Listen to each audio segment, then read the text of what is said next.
안녕하세요. 민속학 박사 재석장 장승권입니다. 지난 시간에 제가 결례에 대해서 말씀드렸어요. 도대체 결례가 뭐냐? 많은 분들이 또 학자들도 많이 궁금해하세요. 도대체 무게가 있고 결례가 있고 이게 뭐지? 라고 많은 분들이 궁금해하셔서 제 박사 논문에 그걸 써놨어요. 이 결례는요, 지역을 기반으로 한 무게의 집단, 이렇게 정의할 수 있어요. 무슨 말이냐면 여러분들 황해도 굿하시 또 이북 굿하시는 분들 보면 이런 말 듣죠. 나는 응진굿이야. 나는 해주에서 굿을 했어. 해주굿이야. 이런 식으로 얘기를 하세요. 그렇게 얘기할 때 그 지역을 기반으로 하는 굿, 그걸 바로 결례라고 하는 거예요. 이제 6.25 사변 또 한국동란으로 인해서 그분들이 전부 남하했죠. 그래서 지역 기반이 전부 없어졌어요. 그러다 보니까 요즘에는 어떻게 하냐? 특정한 개인을 기준으로 결례라고 이야기합니다. 무슨 말이냐면 김금하 결례, 김정숙 결례, 또는 박선옥 결례, 이렇게 큰 선생님들이 하시는 굿의 어떤 기본 틀이라든지 굿의 문서를 가지고 결례라고 하죠. 그래서 그 결례에 따라서 굿의 어떤 기본 틀이라든지 문서가 달라요. 지난 시간에 말씀드렸어요. 황해도 굿에는 지금 인천에서 또는 전국적으로 하고 있는 황해도 굿의 결례는 크게 보면 두 가지 결례가 있다. 하나는 육지굿 결례가 있고 또 객각굿 결례가 있다. 이렇게 말씀드렸어요. 객각굿이라는 건 말 그대로 바닷가를 인접한 지역의 굿을 한다. 그래서 객각굿 결례를 하고요. 육지굿은 뭐냐면 황해도 내륙을 기반으로 한 굿 문서를 가지고 얘기해요. 그래서 그 내륙굿 또는 육지굿이라고 이렇게 얘기하거든요. 근데 지금의 인천의 대다수 굿의 문서는요, 이 내륙굿, 육지굿을 해요. 그래서 육지굿 결례다 이렇게 얘기하죠. 그래서 이번 시간에는 그렇다면 그 육지굿 결례 또는 객각굿 결례를 어떻게 구분합니까? 그 구분하는 방법에 대해서 이야기하고자 해요. 결례의 구분은요, 첫째는 쇠타령을 구성하는가 안 하는가에 달려 있습니다. 우리가 쇠타령을 할 때는 아무 거리에서 하는 것이 아니고 육식을 받지 않는 소신령을 대접하는 그 소골이라 그러죠. 그 소골이에서 산거리, 또 초부정거리, 그 다음에 칠성거리에서 우리가 쇠타령을 합니다. 그런 쇠타령을 부르면 어디다? 육지굿이에요. 객각굿은요, 쇠타령을 하지 않아요. 여러분들이 만약에 황해도 굿을 구경하거나 황해도 굿을 배우러 딱 어느 순간에 딱 들어갔는데 쇠타령을 해. 그럼 어디예요? 육지굿이에요. 쇠타령을 하지 않고 그냥 간단하게 세월러 가십시다 이러면 어떻게 돼요?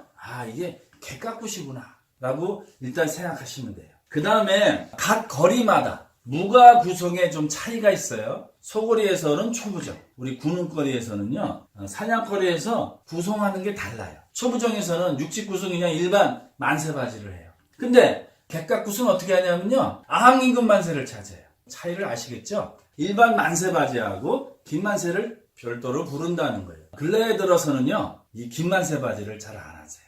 왜냐? 좀 길거든요. 시간도 많이 걸리고. 그 다음에 이제 군흥에서 우리가 이제 사냥거리라고 하죠. 이 육지굿은 어떻게 하냐면 사냥가요 사냥가요 명산대천 사냥가요 예, 이런 식으로 일반 만세바지를 불러요. 이해 가셨죠?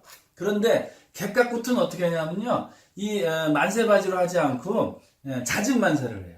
에라 만세 군웅씨들 이런 식으로. 그런데 요 근래에는요, 이 또 잦은 만세로 군웅이 좀 듣기가 좀 그렇게 많지 않아요. 이 두 가지만 내가 딱 머릿속에 있으면요, 이게 객각굿을 하시는 분이구나 선생님이, 아니면 이 육지굿을 하시는 분이구나, 이렇게 알 수가 있어요. 그렇다면 이제 교육은 그러면 어떻게 받는가? 우리네 무당은 도제교육이라고 하죠. 어떤 특별한 학습터에서 배우는 것이 아니라 그 선생님에 의해서 다이렉트로 교육을 받는 것을 도제교육이라고 하는데요. 그런데 도제교육의 특성이라는 건요, 이게 가족화되지 않으면 배울 수 없는 게 도제교육이에요.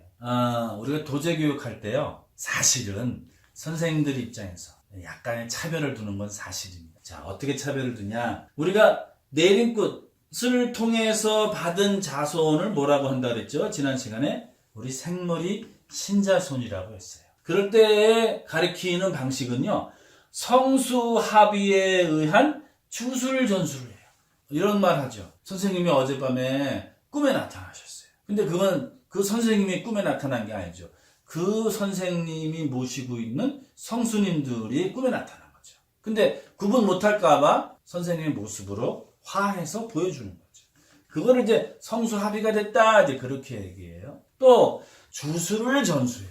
이게 좀 어려운 얘기인데요. 어떻게 주술을 전수하지? 전수 다 합니다. 그러면서 어떻게 해요?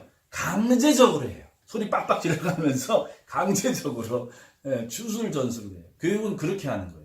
우리가 다른 선생님한테 갈 때 이제 하는 게 뭐냐면 가리굿이라고 하죠. 이 가리굿은 두 가지로 나눠져요. 하나는 뭐냐면 신가리 신자손이라고 가리 잡은 신자손으로 구분을 해요. 신가리 신자손은요, 황해도 굿이 아닌 여타의 다른 굿, 다른 지방의 굿으로 내린 굿을 했다가 황해도 굿으로 가리 잡는 자손을 신가리 신자손이라고 해요. 또 가리 잡은 신자손은 뭐냐면요, 황해도 굿으로 내린 굿을 했는데 다른 분한테 가서 가리 굿을 할 때 이거는 가리 잡은 신자손이라고 해요. 신가리 신자손은요, 성수합의와 더불어서 주술의 전수를 해요.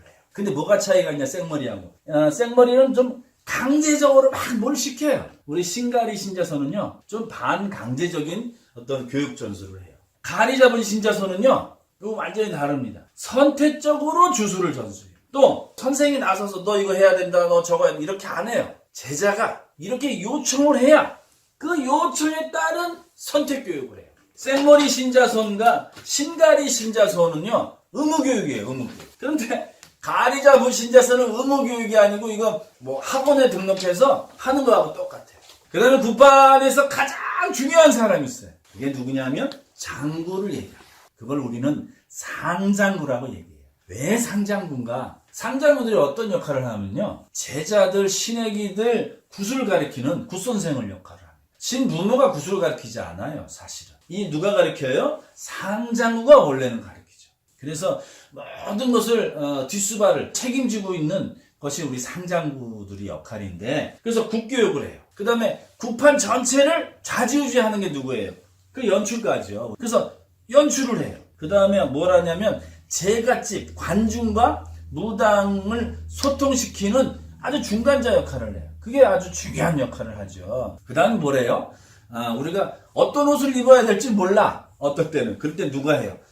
벌써 굿을 시작하기 전에 상장구가 옷을 싹 준비해 놓죠. 그래서 그걸 입도록. 그래서 옷을 입혀주죠. 그 다음에 뭐예요? 오늘 굿하는 거를요, 관리, 감독하고 감시하는 역할을 하는 게 바로 상장구예요. 그래서 굿이 끝나면 이제 상장구랑 같이 저녁 먹으면서 간담회를 하죠. 칭찬도 해주고 핀잔도 주고. 이걸 누가 한다? 상장구가 하는 거죠. 그래서 이런 상장구가 이 황해도 굿판에서는 굉장히 중요해요. 그런데 한양 굿판에서는 상장구의 개념이 없죠. 그냥 장구 악사죠. 적어도 상장구가 되시려면요, 황해도 굿판에서 한 10년 정도 굿판에서요, 어느 정도 좀 숙달이 되신 분들이 상장구를 하는 거예요.